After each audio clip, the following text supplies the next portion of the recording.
আল্লাহর নবী সাল্লাল্লাহু আলাইহি ওয়াসাল্লাম যখন হিজরতে যায়, গভীর রাত, আল্লাহর নবী সাল্লাল্লাহু আলাইহি ওয়াসাল্লাম আবু বকর রাদিয়াল্লাহু তাআলা আনহুর বাসায় দরজায় গিয়ে আঘাত করছে আর বলছে, আবু বকর আপনি কই?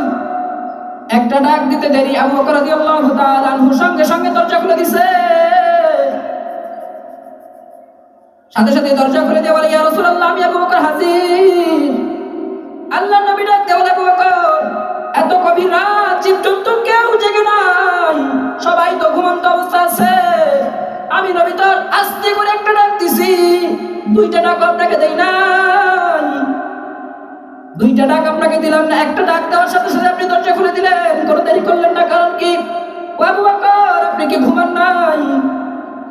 আবু বকর রাদিয়াল্লাহু তাআলা আনহু বলে, ইয়া রাসূলুল্লাহ, নবী গো, খোদার কসম করে বলি, যেদিন আপনি নবী বলছেন আমি আবু বকর নাকি আপনার হিজরতের সাথী হব, সেই দিন থেকে নিয়ে আজ পর্যন্ত আমি আবু বকর বিছানায় পিঠটা লাগাই নাই।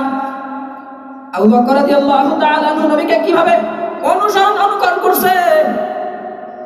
নবী বলছে 6 মাস আগে যে আপনি আবু বকর আমার হিজরতের সাথী হবেন, সেই জন্য আবু বকর রাদিয়াল্লাহু তাআলা আনহু বিছানায় পিঠটা লাগাই নাই।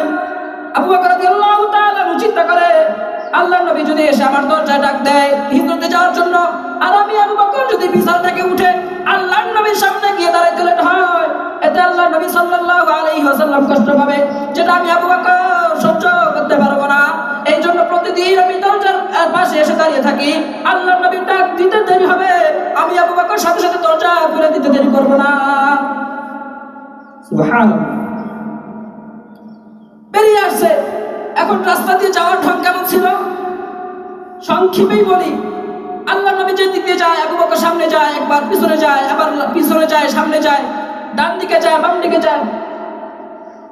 আল্লাহর নবী সাল্লাল্লাহু আলাইহি ওয়াসাল্লাম বলছে, আবু বকর এমন করার কারণ কি? আবু বকর রাদিয়াল্লাহু তাআলা বলছে, ইয়া রাসূলুল্লাহ, রাস্তার মধ্যে কাফের মুশরিকরা তীর নিয়ে, বল্লম নিয়ে দাঁড়িয়ে আছে, আমার ভয় হয়, আমার আশঙ্কা হয় যে কোন দিক থেকে যেন তারা আপনাকে আক্রমণ করে।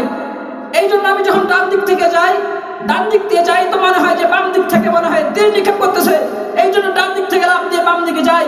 আবার বাম দিকে যখন যাই তখন মনে হইতেছে সামনের দিক থেকে মনে হয় তীর নিক্ষেপ করতেছে, এই জন্য ডান দিক থেকে আবার সামনের দিকে যাই। আবার সামনের দিকে যখন যাই তখন মনে হয় যে বাম দিক থেকে আপনাকে আক্রমণ করতেছে, এই জন্য আবার সামনে থেকে বাম দিকে যাই। আবার বাম দিকে যখন যাই তখন মনে হইতেছে পিছন দিক থেকে আপনাকে আক্রমণ করতেছে, এই জন্য আমি পিছন দিক থেকে যাই। কারণ এই কারণে আমি যাওয়া আসা করতেছি, আমি যতক্ষণ পর্যন্ত বেঁচে থাকবো, আমি বেঁচে থাকা অবস্থায় আপনি রাসূলকে কেউ আঘাত করবে, এটা আমি আবু বকর মানতে পারবো। কেমন ছিলেন তিনি?